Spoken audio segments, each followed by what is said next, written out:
সন্ধ্যা। আপনাদের সাথেই আছি আমি শাকিলা মতিন মৃদুলা। প্রিয় দর্শক শ্রোতা, সবাইকে আমন্ত্রণ জানাচ্ছি প্রতিদিনের সান্ধ্য আয়োজন শুভ সন্ধ্যার আজকের আয়োজনে। শুভ সন্ধ্যার আজকের আয়োজনে থাকছে চলতে থাকা প্রদর্শনী, এনটিভি হাইলাইটস এবং সঙ্গীত শিল্পী আরিফ রানার সঙ্গে আলাপচারিতা। শুরুতেই চলতে থাকা প্রদর্শনী।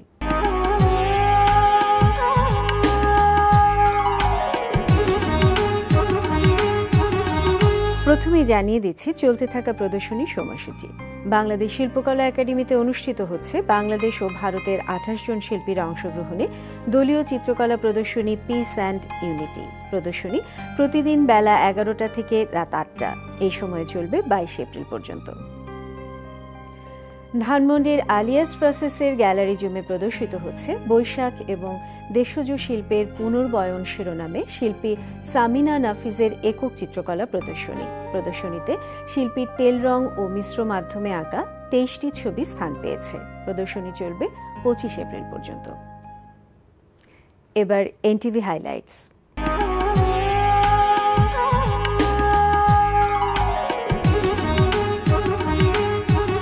প্রিয় দর্শক, জানিয়ে দিচ্ছি কি কি থাকছে এনটিভির আজ রাতের অনুষ্ঠান মালায়।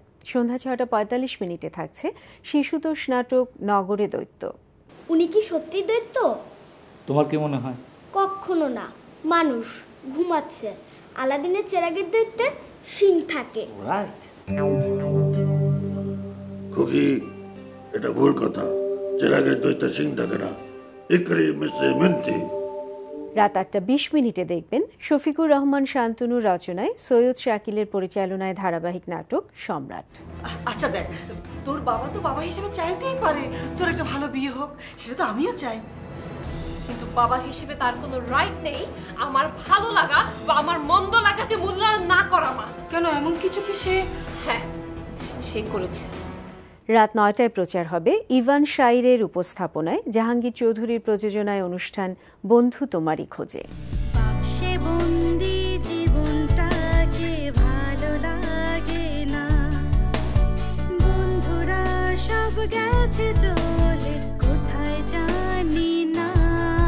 মনে পড়ে তাই হাতটা বাড়াই বন্ধু তোমারই খোঁজে। রাত 9:40 থাকছে হুমায়ুন ফরিদের পরিচালনায় ধারাবাহিক নাটক পাগলা হাওয়ার দিন। আমার বোধহয় যাওয়া উচিত।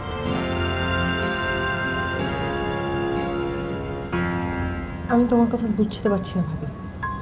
সমী, আমি তো তোমাকে সবকিছু বলেছি। আমার যা কিছু ঘটেছে সবকিছু কিন্তু পরিস্থিতির কারণে। রাত 11:30 সরাসরি সম্প্রচার হবে জোনায়েদ বিন জিয়ার প্রযোজনায় অনুষ্ঠান মিউজিক অ্যান্ড রিদম।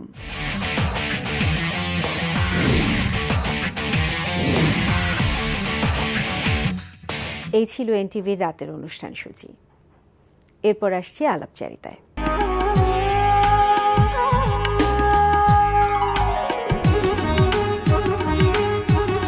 প্রকাশিত হয়েছে সঙ্গীত শিল্পী আরিফ রানার অডিও অ্যালবাম ভাবনা। প্রিয় দর্শক, আমাদের আজকের অতিথি সঙ্গীত শিল্পী আরিফ রানা। অ্যালবাম সম্পর্কে জানতে চলুন কথা বলি তার সঙ্গে।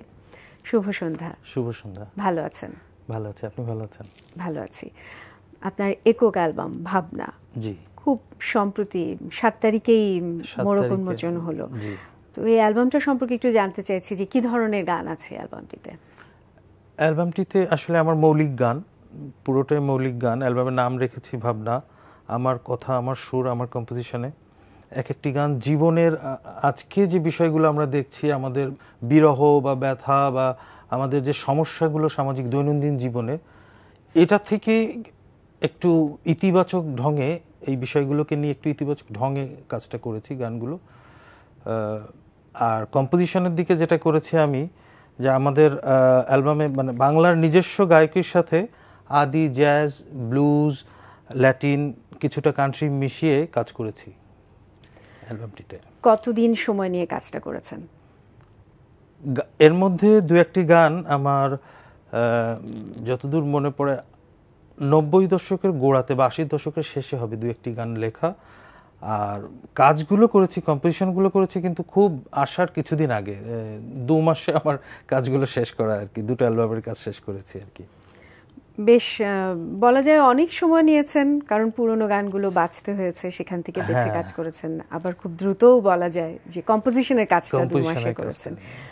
আপনি তো প্রবাসে থাকছেন, সেখানে অনেক ব্যস্ত সময় এবং জীবনযাপন অনেক বেশি কঠিন তুলনামূলকভাবে। সেখানে আপনি আপনার শিল্পচর্চাটা চালিয়ে যাচ্ছেন এবং অ্যালবামের কাজ করছেন। তো সেই অ্যালবাম থেকে আমরা কি একটু গান শুনবো?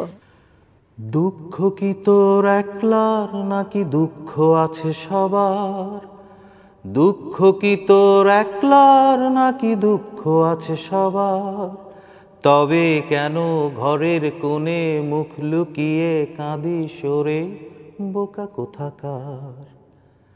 একটা জীবন একটাই মরণ একেরই তো কারবার, একটা জীবন একটাই মরণ একেরই তো কারবার, মিছে কেন এক জীবনে বারে বারে মরি সরে বোকা কোথাকার। সুন্দর একটি গান। সবগুলো গানই কি এরকম ভাবে সকলকে ইন্সপায়ার করার মতো গান? সবগুলো গানই বলা চলে, সবগুলো গানই।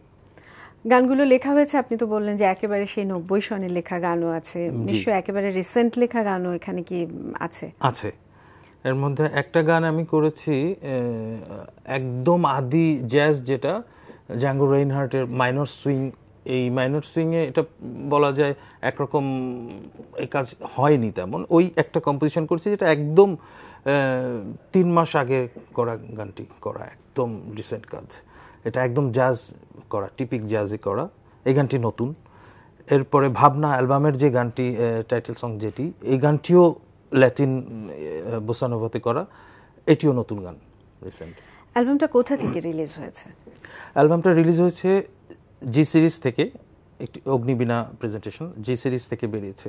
দুটো অ্যালবাম, আমার কম্পিটিশনে দুটো, আমার একটি, আমার স্ত্রীর একটি, আমি কুমকুম, দুটো অ্যালবাম বেরিয়েছে। সেক্ষেত্রে আপনাকে অবশ্যই ধন্যবাদ দেওয়া উচিত যে আপনি আপনার সহধর্মিনীর অ্যালবামটাও আপনার সাথে উদ্যোগ নিয়ে শেষ করেছেন এবং রিলিজও দিয়েছেন। তাকেও আপনি গান গাইতে উৎসাহ দিচ্ছেন। আপনার সহধর্মিনী কুমকুম, তার অ্যালবামটার নাম কি?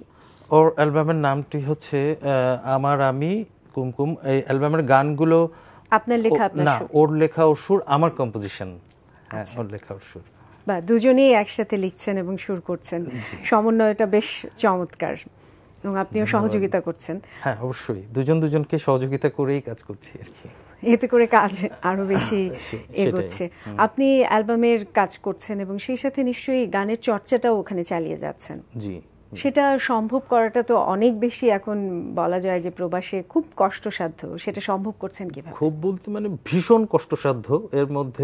এর মধ্যে চালিয়ে যেতে হচ্ছে আর কি, এর মধ্যে করছি গানের চর্চা। আমি এর মধ্যে আবার বাউলটাও করি। বাউল গানটাকে, আমাদের দেশি বাউল গানকে আমি ইউরোপিয়ান বিভিন্ন ফেস্টিভ্যালে, ইউরোপিয়ান কমিউনিটিতে বাউলটাকে রিপ্রেজেন্ট করা।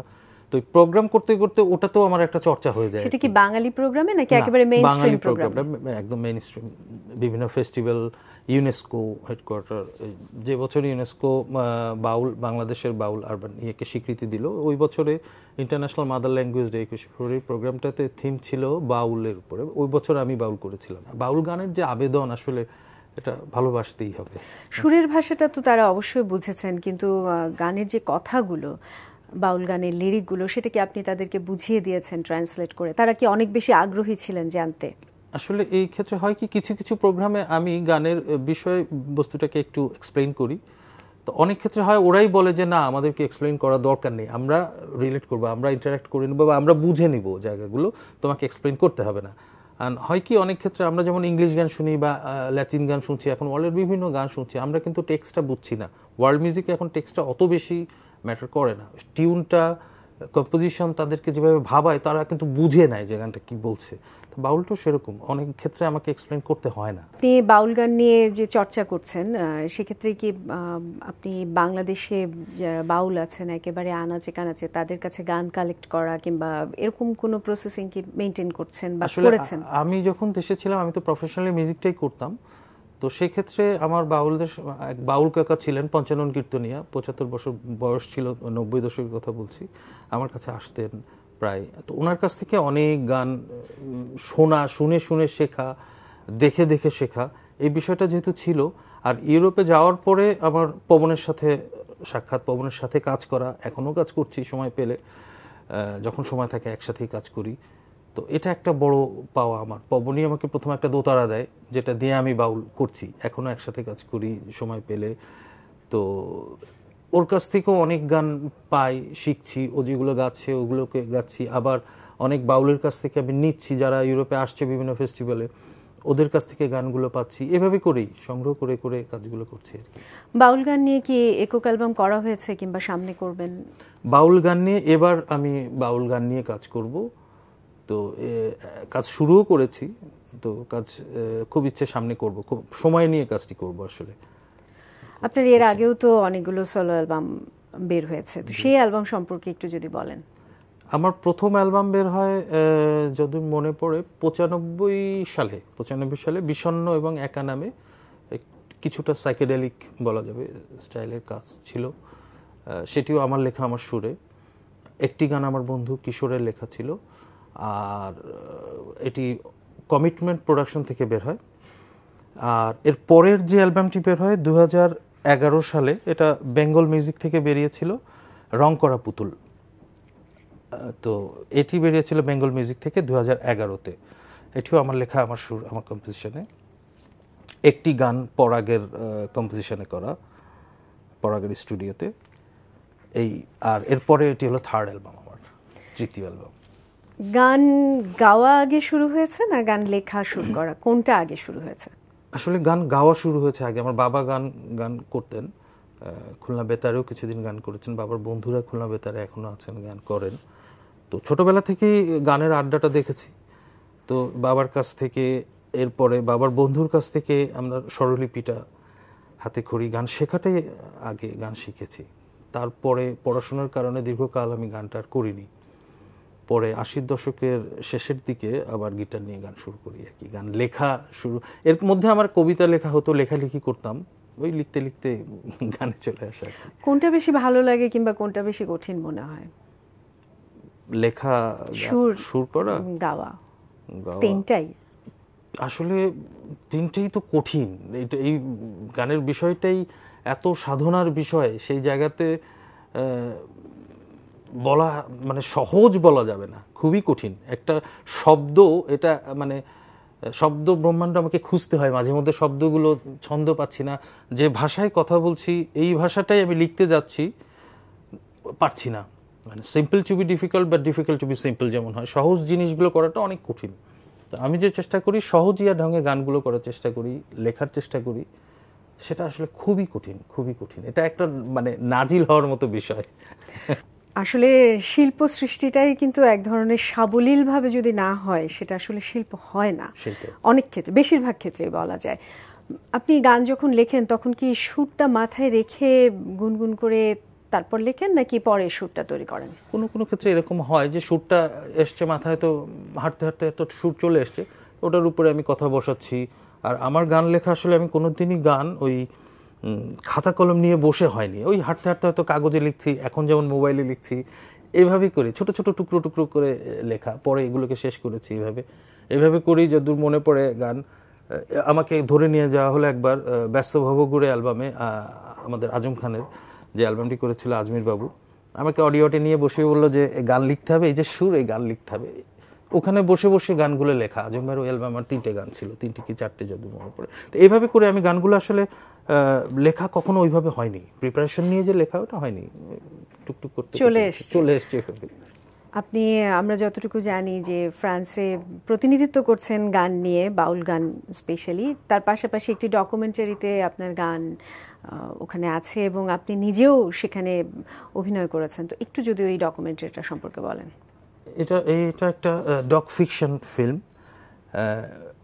ওর এরিক পিটারের ছবিটি নাম হচ্ছে দ্য লুজার্স দো সেক্সটন দো খিজ, এটা ফ্রেঞ্চে বললাম। এই ছবিটাতে শেষের একটা অংশে আমি আছি, যেখানে গানটি লেখা হচ্ছে বাউল। ওর খুব ইচ্ছে ছিল গানটা দোতারাতে গানটা করবো বাউল গান, এবং এটা লাইভ টেক করবে বুম দিয়ে। ও এটা প্যারিসের সাননেজান নামে একটা জায়গা, ডকইয়ার্ড, ওইখানে শুটিং করে এবং গানটা লাইভ রেকর্ড করে। গানটি লেখা হচ্ছে ছোট্ট একটি গান, গানটি লেখা এরিক পিটারের নিজের, অনুবাদ করেছে তার ছেলে, যে মিউজিক পুরো ফিল্মের মিউজিক করেছে, ইয়ান পিটার, আমাদের বন্ধু মানুষ দুজনেই। তো ওর বাংলা অনুবাদ কিছুটা সুর করে আমাকে দিয়েছে যে তুমি এবার তোমার মতো করে কারেকশন করো বাংলাটা এবং সুরটাও ঠিক করে নাও। আমি আমার মতো করে পরে করেছি ছবিটাতে। এটা ওয়েবসাইটে বিভিন্ন ইয়েতে পাওয়া যাবে ছবিটি। এটাই প্রথম বাংলা গান বলা চলে কোনো আমার দেখা ইয়েতে। সেটা অবশ্যই আমাদের দেশের জন্য একটি গর্বের বিষয়। ছোট ছোট এরকম ভাবেই ক্ষুদ্র ক্ষুদ্র প্রয়াসগুলো একদিন বড় হয়ে সবার সামনে ধরা দিবে, বাংলাদেশকে সবাই চিনবে। এখনই চিনেছে, আরো বেশি করে চিনবে, আরো বেশি চিনবে। হ্যাঁ, আমরা যখন শুরু করেছি আসলে বাইরে গান করা, তখন অনেকেই কিন্তু বাংলাদেশ বলতে চিনতো না। আবার যারা চিনতো তারা বলতো ও যেখানে বন্যা হয়, পানি, জলোচ্ছ্বাস, ওই জায়গার গরিব দেশ। কিন্তু আমাদের যে রিসেস কিছু আছে, আমাদের কালচারটা যে এত রিচ, অনেক বেশি রিচ, সেটা কিন্তু জানতো না তারা। এখন যেমন বুঝছে। কিছুদিন আগে একটা প্রোগ্রাম এরকম বলছে ফরাসি, ও লাস্টের শেষে বলেই ফেললো যে তোমরা এতদিন যে বাংলাদেশের গল্প শুনেছো, আজকে দেখলে বাংলাদেশের অন্য রূপ, আজকে দেখালাম বাংলাদেশের। তো যেটা আসলে শুনে আমাদের বুকটা ভরে গেল, শুনে যে এত চমৎকার ভাবে ও তুলে ধরেছে বিষয়টি। এইভাবেই আসলে কাজ করছে। আমি মনে করি বিদেশে যারা বাংলাদেশি সবাই এক একজন অ্যাম্বাসেডর হিসেবে কাজ করছে। যে ক্ষেত্রেই থাকুক সেই ক্ষেত্র দিয়ে বাংলাদেশকে তুলে ধরা সম্ভব। অবশ্যই পজিটিভ ভাবে বাংলাদেশকে তুলে ধরা উচিত। আমরা একেবারে আয়োজনের শেষ পর্যায়ে চলে এসেছি। আপনার কাজগুলো অব্যাহত থাকুক এবং বাংলাদেশকে আরো বেশি বিশ্বের দরবারে পরিচিত করে তুলুন আপনার কাজের মাধ্যমে, এটাই প্রত্যাশা। আপনাকে অনেক ধন্যবাদ। আপনাকেও ধন্যবাদ, এনটিভিকে ধন্যবাদ আমাকে আমন্ত্রণ করার জন্য। প্রিয় দর্শক, কথায় কথায় আমরাও চলে এসেছি অনুষ্ঠানের শেষ প্রান্তে। আমাদের সঙ্গে যোগাযোগের ঠিকানা প্রযোজক শুভ সন্ধ্যা, এনটিভি, বিএসসিসি ভবন, 7 তলা 102 কাজী নজরুল ইসলাম এভিনিউ, কারওয়ান বাজার, ঢাকা 1215। আমাদের ইমেল অ্যাড্রেস shubhosondha@ntvbd.com। প্রিয় দর্শক, এনটিভিতে সম্প্রচারিত সংবাদ ও অন্যান্য সকল অনুষ্ঠান দেখতে লগ ইন করুন www.ntvbd.com এ। সবার মঙ্গল কামনায় আজকের মতো এখানেই শেষ করছি। শুভ সন্ধ্যা।